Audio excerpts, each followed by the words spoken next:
Hey everybody, this is Steve back in the shop again. I really want to make a really fast video here. I kind of got carried away, and then again I realized I should make a video.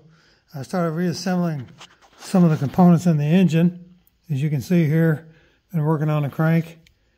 I've already got the cans put in. I think you can kind of see them from, I got the engine upside down, of course.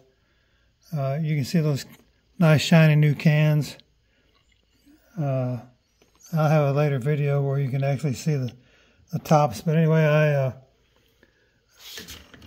put the mains, started putting the mains in. I want to just make a few notes in case any of you guys have never actually done this. I've done bukus of these things over the years. And like I say, I got a little carried away here and realized I hadn't filmed this at all.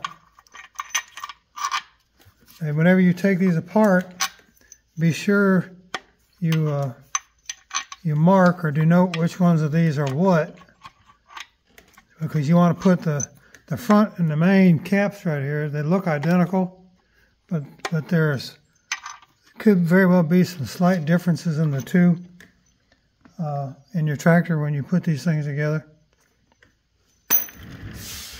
Let me get another tool here. I'm going to take this one. I'm going to take this off and show you what I'm talking about here. Bear with me for just a second. I didn't realize I had that set that got tight down in there yet.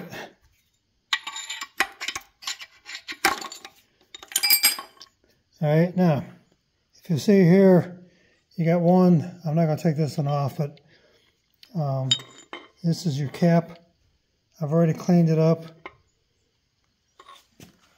See if I can do this holding the phone with one hand and do this together with the other. When you go to put these back in, if you'll notice, they've got locks on them right there.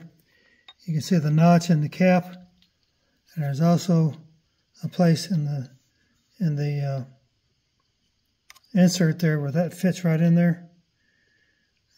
Be sure you line those up, because I got this a little dirty.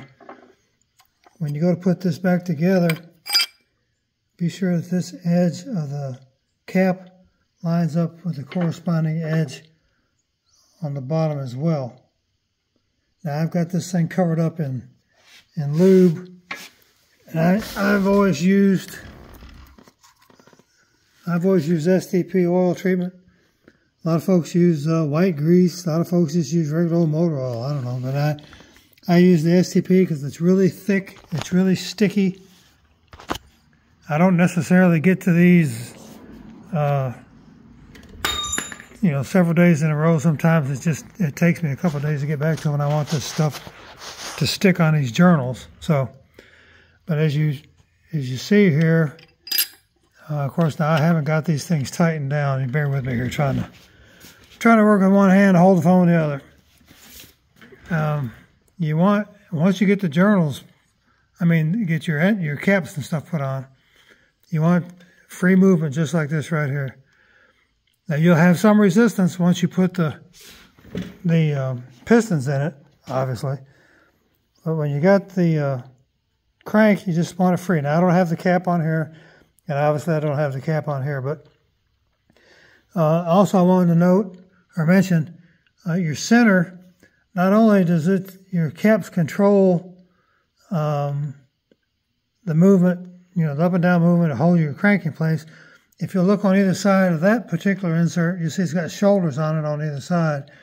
That controls the left and right movement, play, if you will, in your crank. So it's not, you don't have any slop in your crank in that direction. So just a few notes of these.